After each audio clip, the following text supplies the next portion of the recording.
Good morning everybody and welcome back to a brand new video. Now just a couple minutes ago a very interesting new poll blog was posted for an upcoming free-to-play quest called Below Ice Mountain. Kinda coming out of nowhere, it is now added in a ton of new things to both free-to-play and pay-to-play.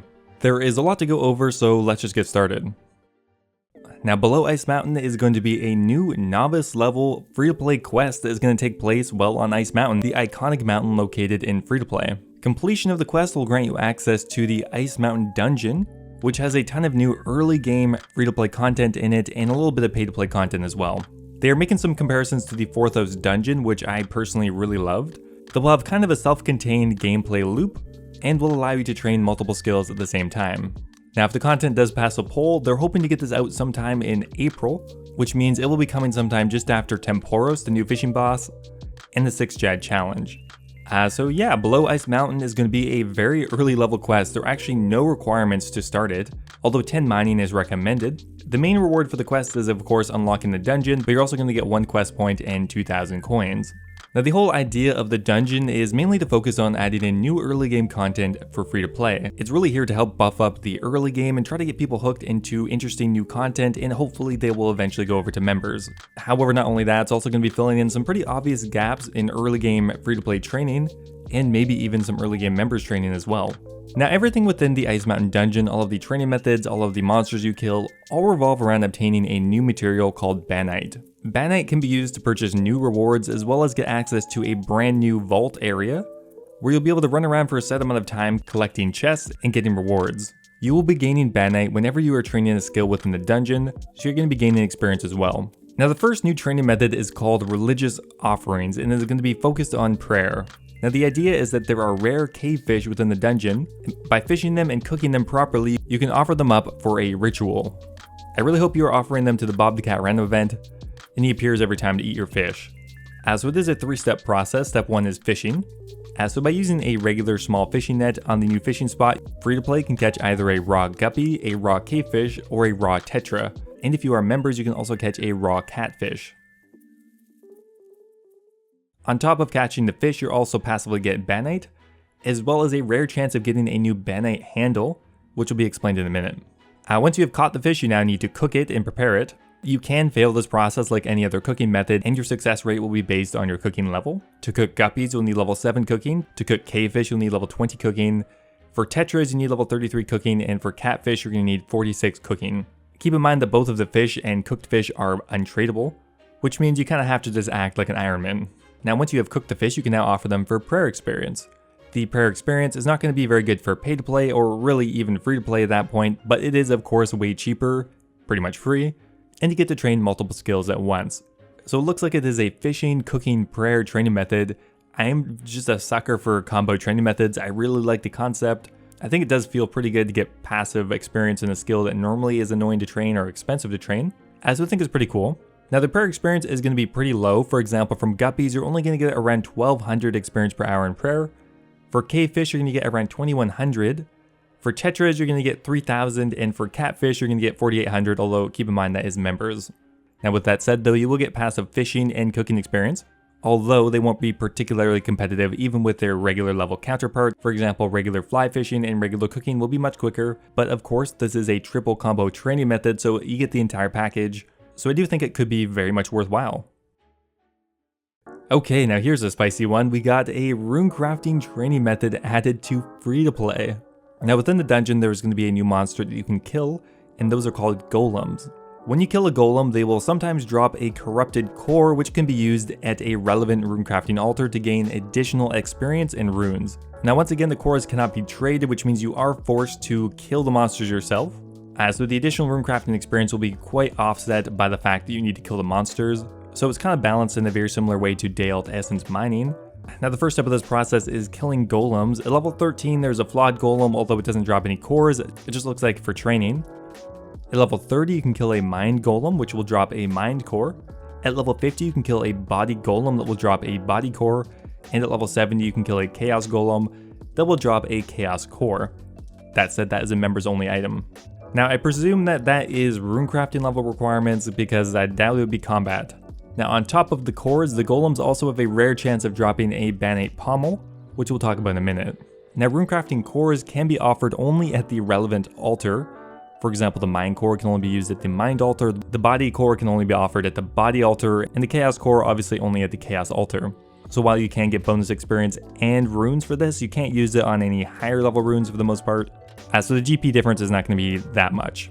Now in the end, they are hoping to balance it around getting around 40 cores per hour, which means you can get a maximum of around 5100 runecrafting experience per hour by killing the golems. It's really going to come down to how good of a combat training method they are. If they are pretty popular, then well, that's completely passive runecrafting experience.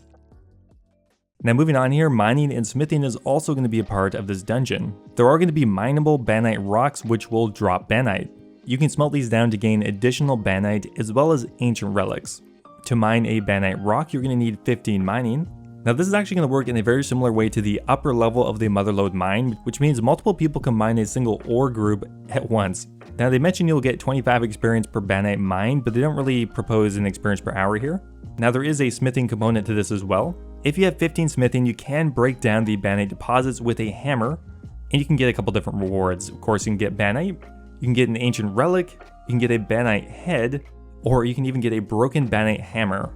Now the ancient relic simply can be handed into the Varrock Museum for a reward, as well as you also get kudos if you're members, while the banite head and the broken banite hammer can be made into some brand new items. Now between mining and smithing, it looks like you may only get around 10k experience per hour, but of course you do have access to the rewards. Okay, so finally, let's talk about the rewards. Well, all of the skilling activities do drop components of some of the new rewards. For example, first here we have the Banite Mace. Now the Banite Mace is going to be a new free-to-play available weapon that will fall somewhere around where the Rune Scimitar is. It's going to be slightly worse than the Rune Scimitar at the majority of monsters, but it will have a higher crush attack as well as a new Golem Bane effect. That means the weapon will provide extra damage and accuracy when fighting golems. Now to make a Banite Mace, you need 3 separate items. You need the Banite Handle, which you can get from cave fishing. You need the Banite Pommel, which you can get from killing golems. And you also need the Banite Head from smithing down Banite deposits, which we just talked about. Now you can combine those 3 items together with some additional Banite to make the new Banite Mace, which I think is a pretty cool introduction to members' content, for example something like the Abyssal Bludgeon. Now next up here we have the Dwarven Hammer. This will actually be a members only item, and essentially it's going to be an equipable hammer. Now once again you can find a broken version by breaking down Banite deposits with your smithing skill, and there will be an NPC in the dungeon that will tell you how to repair it. Now one of the next major rewards is access to a new minigame called the Vault. Now to gain access to the Vault you simply need to spend Banite, which you'll gain from doing all of the different activities in a dungeon. The Vault is actually a maze and will have a bunch of different chests littered throughout.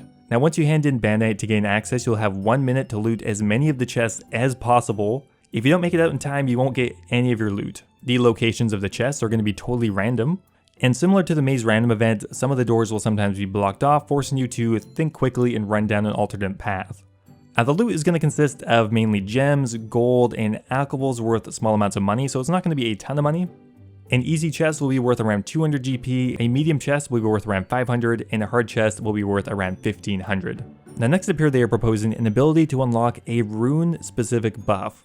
So essentially you'd be able to spend Banite to unlock an area buff. That could include things like increased catch rate, decreased failure chance when you're preparing fish, reduced damage from golems, increased chance of obtaining Banite, and essentially this would be a 1 hour buff to the dungeon for yourself to increase the success chance of all activities. It's a pretty interesting idea. I'm surprised we don't actually have too much other things like this around Gielinor. And finally here, I'm not sure how related this is to the rest of this, but they want to update the bolt pouch. The bolt pouch is something that I don't think many people even know exists, but with a giant quality of life change, it would actually add in a very simple way to switch between bolts on the fly. So honestly, a giant new update considering it's free to play. I think there are a lot of really interesting ideas here. And if it's trying to replicate something like the 4th dungeon, I think that could be amazing for free to play. They don't get that much content, and I think adding in a gameplay loop for untradeable items like this is a pretty interesting idea and could get people hooked on the main game. Anyway guys, that is it for the poll blog for Below Ice Mountain. Let me know what you think about it down below. Again, should be coming in April, and looks like there's a lot more stuff lined up for March as well. Now before I go here, I want to give a massive thank you to all of my members over on YouTube. A huge shout out to Valhalla Lad who just subscribed at the Dragon tier of YouTube membership. Thank you man, I really appreciate it.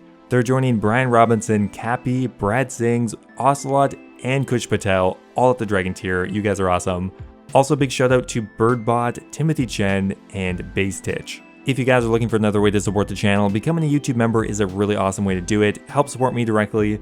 In return, you can be immortalized in my videos, get access to my video release schedule, and even get a custom role in my Discord server. Anyway guys, thanks again, and I'll see you next time.